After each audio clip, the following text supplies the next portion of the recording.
ururka al-shabaab waxay sii xoojiyeen ololo ay ganacsatada magaalooyinka kaga aruurinayaan lacago kala duwan oo qaarkood ay ugu yeedheen zako kuwo kale ay ku magacaabeen maaliyad iyo lacagaha ay ka qaadaan gaadiidka maalin walba isaga kala gooshaya gobollada iyo magaalooyinka barnaamijka galka baarista waxa uu markii ugu horraysay la hadlay 3 ka mid a ganacsatada sida tooska ah al-shabaab uga qaado lacagahaas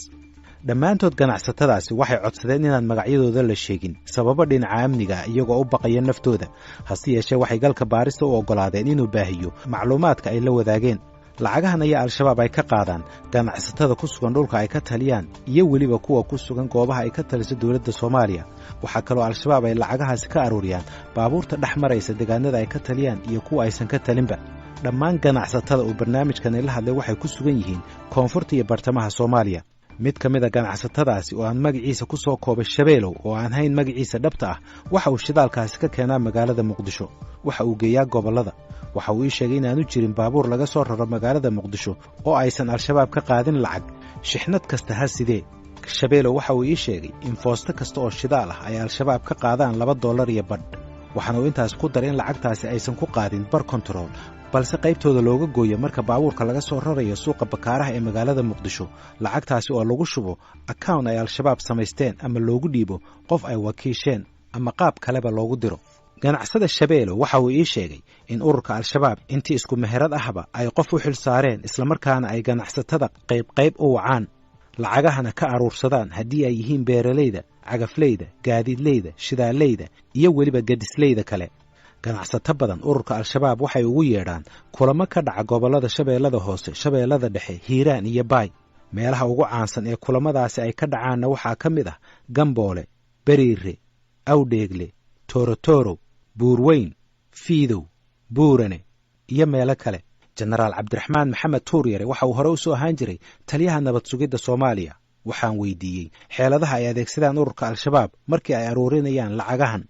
sideedaba nimankaani inta qoraga hayso waxa u dhiganta amba ka badan inta amba nabadoonada ah amba ganacsatada ah ama caadiga ah suuqyada ku jirta ee dadka kala taqaano oo tibinaysa qof kasta iyo wixii soo kasta iyo wuxuu keeno iyo liis garaynta iyo marka maktabkan la yiraahdo maktabka maaliyadda ama maktabka zakawaadka kulli shacab u badan yahay shacabku ay qoreen u badan yahay marka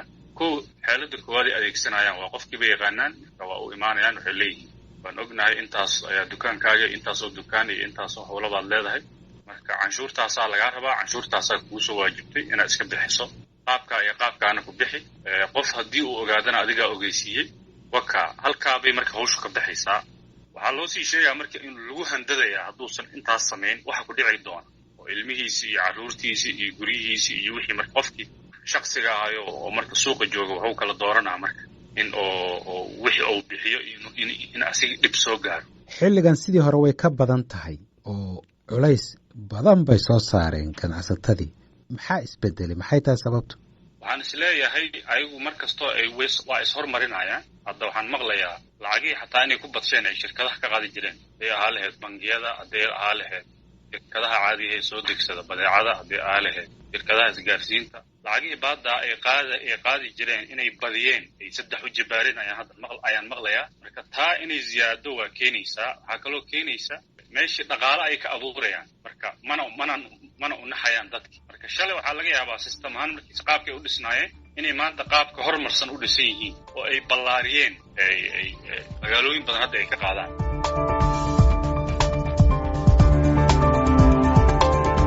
galka baarista waxaa sidoo kale uu waraysi la yeeshay ganacsade labaad oo aan ugu yeedhayno Muumin kaasi oo aan ahayn magaciisa dhabta ah Muumin waa ganacsade leh baabuurta shidaalka qaada waxa uu sheegay in baabuurta sida shidaalka ay u socoto gobolada laga qaado celcelis ahaan $1,300 iyadoo 800 ay tahay badeecada 500na baabuurka waxaase jira baabuur waaweyn oo laga qaado lacag intaas ka badan iyo kuwa ka yar oo laga qaado lacag gaaraya ilaa $1,000 wasiirkii hore gaashaandhigga Soomaaliya Cabdixakiin Xaaji Maxamuud Fiqi ayaan weydiiyey sida uu arko xeeladaha ay al-shabaab adeegsanayaan inay ku urursadaan lacagahan iyo qaabka qasabka ah ee uga qaadayaan ganacsatada al-shabaab horta sideedaba sidaan ognahay in muddo ahba waxay lacaga iyo dhaqaalaha ay ka heli jireen ururada argagixisada al-qaacida oo kale ama dawlado hore oo ay taageeri jireen ama sida waxaan dhihi lahaa iyadana burcad badeedka waxay ka mid ahayd meelaha ilaha dhaqaale ay aada uga heli jireen iyo sidoo kale dhuxusha. marka waxaad moodaa meelahaasoo ay ka heli jireen oo dhan in ay soo xirmeen ama ay ariiri badan oo dhaqaale ay soo wajahday ururka argagixisada al-shabaab. taas ayaa keenaysaa inay hadda ay maaragtay lacagihii baadka ahaa ama khasabka ay u qaadi jireen shacbiga iyo ganacsatada inay labanlaabaan ama ay kordhiyaan. waana runtii nasiib daro in maaragtay al-shabaab ay dadka hantidooda si xooga ay uga qaataan wadanka in muddo ahba runtii iyadoo ay joogaan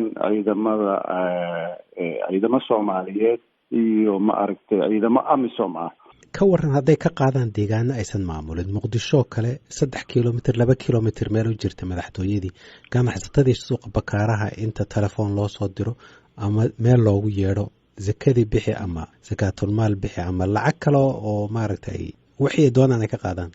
hadda waa istaraatiijiyada ay isticmaalaan waa argagixiso ama baqdin inay dadka ay cabsi iyo argagax ay geliyaan oo ay ku maaragtay taasina ay dadku ku khasbayso in ay madax furasho ahaan ay u bixiyaan lacagahaas oo aanay ahayn lacag ay raalli ka yihiin dadka inay bixiyaan oo ay ku taageeraan al-shabaab ama lacag ay ku faraxsan yihiin inay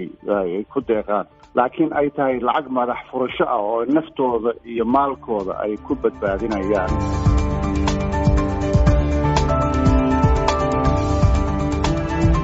qaybta labaad ee lacagaha ay qaadaan al-shabaab waxay ku magacaabaan zako. $1,000 waxay qaadaan $25. waxaa kaloo al-shabaab ay qaadaan lacaga saddexaad oo ay ku magacaabaan maaliyadda. waxaana meelaha ay ka qaadaan ka mid ah cisbitaalada, hoteelada, iskuullada iyo jaamacadaha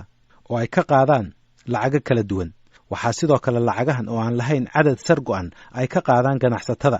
waxaana dhacda inay ganacsade ka dalbadaan inuu bixiyo lacag dhan $100,000 ama $10,000 ama $1,000 iyagoo halbeeg uga dhigaya qiyaasta ay ka haystaan ganacsigiisa ama hantidiisa.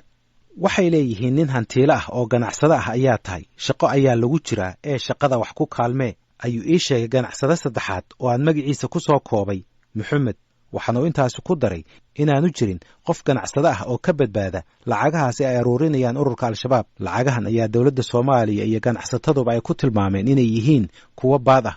haddaba intee ayuu la eg yahay guud ahaan dhaqaalaha ay al-shabaab ka qaadaan ganacsatada? Xuseen Macalin Maxamuud waxa uu horey ugu soo shaqeeyey hay-adda sirdoonka Soomaaliya ee NISA. waxaa sidoo kale uu soo noqday la taliyaha amniga ee madaxweynaha Soomaaliya. haatanna waxa uu guddoomiye ka yahay macad uu aasaasay oo lagu magacaabo Hiraal Institute oo dhowaan daabacay warbixin ku saabsan dhaqaalaha soo gala ururka al-shabaab.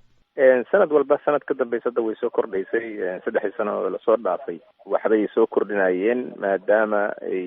awoodooda fulinayd oo ama maamul oo ay meelo aysan ka tarin ay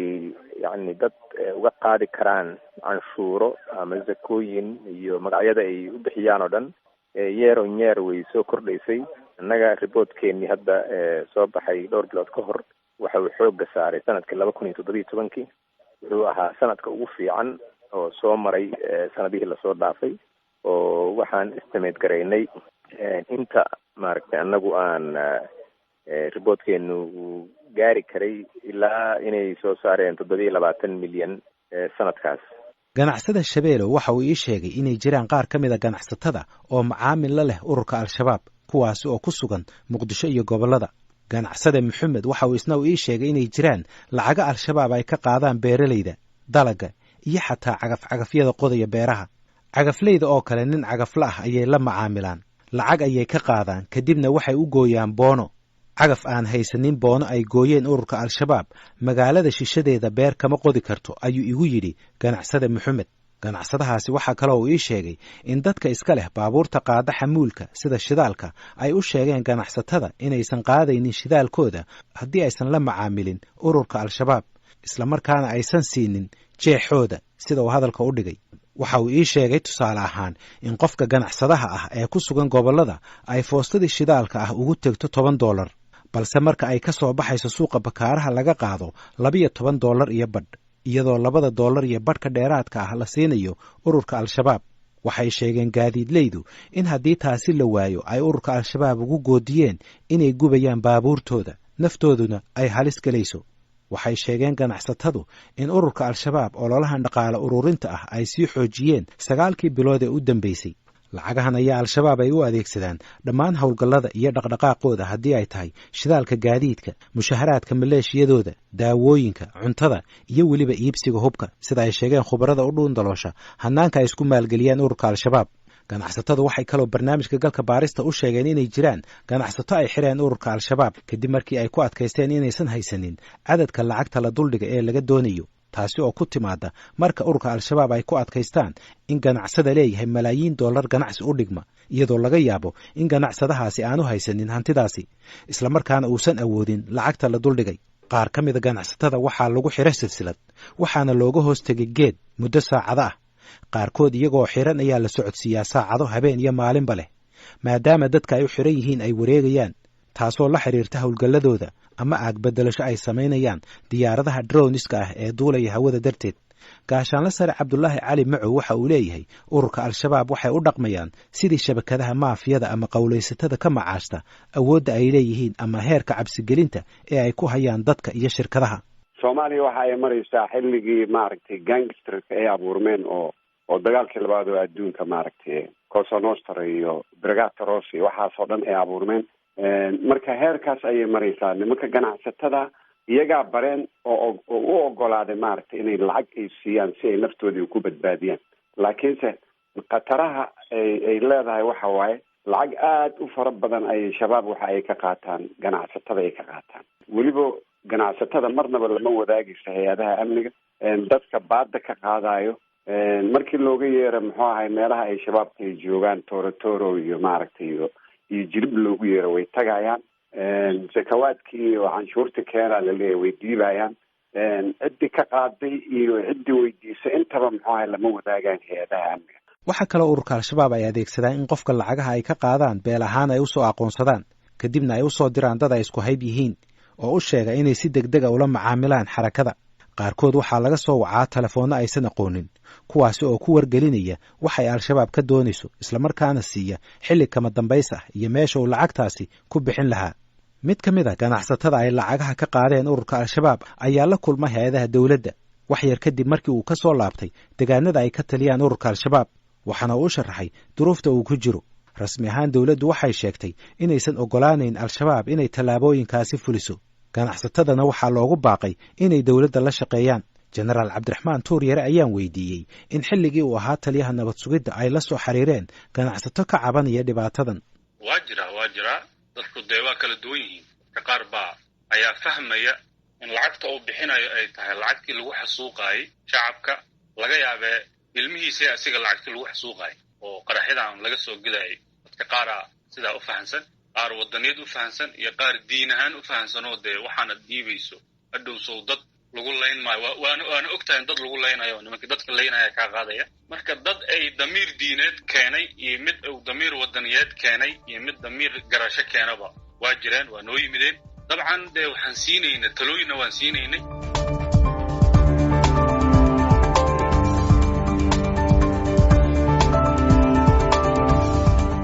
ganacsada muumin oo galka baadhista la hadlay ayaa sheegay inuu bixiyo dhammaan saddexda lacagood ee al-shabaab ay qaadaan maadaama uu ka mid yahay gaadiidleyda iyo ganacsatada labadaba waxa uu igu yidhi mar ganacsade ayaan ahay oo magaalada ayaan degganahay waxayna iga qaadaan lacagta ay sannadkiiba mar qaataan oo ay ku magacaabaan sakawaadka mar labaad waxaa la iga qaadaa lacagta gaadiidka u kala gooshaya gobollada maadaama aan ka mid ahay gaadiidleyda mar saddexaadna waxay iga qaadaan lacag ay u yaqaanaan maaliyadda oo inta la soo waco qofka laga qaato waxa uu ii sheegay in culays badan uu ka jiro lacagaha al-shabaabku ay ugu yeedhaan sakawaadka oo is-aamin darro weyn ay ka dhaxayso shabaabka iyo ganacsatada waxa uu ii sheegay in al-shabaab iyagu ay go'aansadaan hantida qofku uu leeyahay inta ay la-eg tahay hantidaasna ay ku saleeyaan sakada ay qaadayaan xataa haddii uusan awoodin ama hantidaasi uusan lahayn ganacsadaha uu xukunku ku dhacay dhinaca kale waxa uu ii sheegay in al-shabaab ay iyaguna ka aamin baxsan yihiin ganacsatada oo ay ka cabsi qabaan inaysan ka run sheegaynin hantida ay leeyihiin taasi waxay keentay ayuu yidhi in al-shabaab qof ay hantidiisu dhan tahay $100,000 ay ku xukumaan inuu leeyahay hanti u dhiganta $1 milyan ama $2 milyan sakada ay qaadayaanna ay cadadkaas ku halbeegaan waxauu ganacsadahaasi ii sheegay in ganacsato al-shabaab ugu tegtay si ay uga dacwoodaan hantidaasi loo qiyaasay la xiray ganacsatada qaarkood waxaa la hayay 5 bilood ilaa 6 bilood kuwaasi oo ugu dambayn ay ku qasabtay inay bixiyaan lacagaha la weydiistay. qaarkoodna waxay adeegsadeen xeer jajab iyo odayaal si ay xorriyaddooda u helaan. dhammaan ganacsatada uu waraystay barnaamijka galka baaristu waxay ii sheegeen in qofkii diida bixinta lacagahaasi ay u badan tahay inuu naftiisa ku waayo ama ugu yaraan xorriyaddiisa ay ka qaadaan ururka al-shabaab haddiiba uu nasiib leeyahay. howlgalka midowda afrika ee soomaaliya waxa uu sheegay in dowladda soomaaliya ee ay taageeraan ay ka taliso 80% dalka, inta kalena ay ka xorayn doonaan ururka al-shabaab. haddaba haddii la raaco qiyaastaasi ay bixisay amisom, sidee ayay al-shabaab ugu suurto gashay inay lacaga ka qaataan dhul aysan ka talin? xuseen macalin maxamuud ayaa qodobkaasi ku eegay baaritaankii uu sameeyey. waxay istimidgaraynayaan dhaqaalahaaga intii markaas iyagu ay la noqoto in ay kaa qaadi karaan ayay kugu xukumayaan. xukunkaas kadib haddii aad ka dhaga adeegto waxaad u diyaar garoobaysaa in aad u tahay cadow oo kugu qasbanaanayso in aad adigu isdifaacdo ama meel maaragtay lagugu difaaci kara aad joogto, iyo in aad sida ay kugu amreen in aad iska bixiso. marka waxay ciqaabtoodu waa dil. sababtaas ayay dadka badankiis ama kulligoodba hala yidhaahdo aysan ugu dhiiran karin qof uusan garanayn meeluu uga imaan doono. masaajidku ku dili doonaa, ma ganacsigiisu ku dhex dili doonaa, ma jaamacaduu dhiganayo ku dhex dili doonaa. qof uusan garanaynin in uusan maaragtay iska difaaci karin. sidaas ayay ugu suura gashaa marka inay lacago aan xad lahayn ka aruursadaan meelo aysan ayagu ka talin.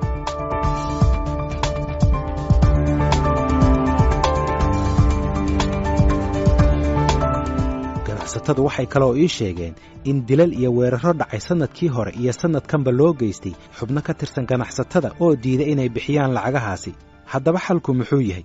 taliyii hore nabad sugidda jenaraal cabdiraxmaan maxamed tuuryare ayaan weydiiyey tallaabooyin kale oo ay qaadi karaan hay-adaha amniga ee dowladda si loo joojiyo ama loo carqaladeeyo dhaqaale urursiga ururka al-shabaab. dhaqaalahaasi oo laga yaabo in lagu bixiyo samaynta qaraxyada ay toddobaad walba ku dhintaan 10 qof, ama tababarka iyo tashkiilinta la siinayo carruurta da'da yar ee ay askaraynayaan ururka al-shabaab, ugu dambaynna ay ku qancinayaan inay isqarxiyaan, iyadoo ay dhici karto in qaar ka mida carruurtaasi ay dhaleen ganacsatada laga arooriyey canshuuraha sharci darrada ah. amnigu marka la sugayo wuxuu u baahan yahay in kaabayaal u baahan yahay. waa in wadankii system ka jiro, waa in daata inay jirto, waaye dadkii daata leeyihiin. waa in qofku markuu subax kan soo tooso macaamilaadkiisa amba waxa dhan oo shaqada dhan qabsanaya ay meel kaar laga weydiinayo ay jirto. markuu xawaalo tagaayo oo lacag qaadanayo la weydiiyo ID card, markuu kaar qaadanayo ID card la weydiiyo,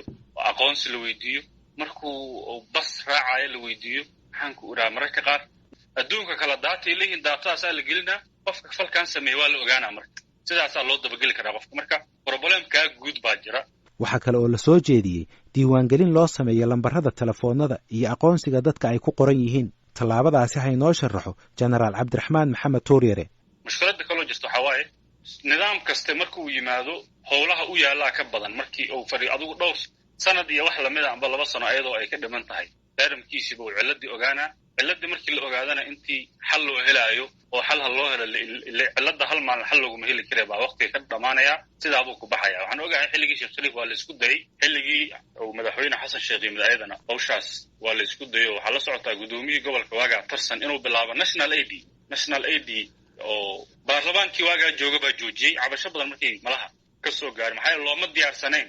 ayadoo sidaa u socoto oo dee wixii la leeyahay see loo badiyaa unbaa haddana nidaamkii waagaa jiray waqtigiisii gabagaba noqday. marka dowladahan degdega isku bedela oo markii dee madaxweynuhu isbedelo ayadana wixii ka hooseeya o dhan isbedela waa caqabadaha kale waay. simkaadhada telefoonada maxaa loo diiwaan gelin waaya? ma la diiwaan gelin karaa? simikaarka waa la diiwaan geli karaa. waxaa ka horreysa laakiin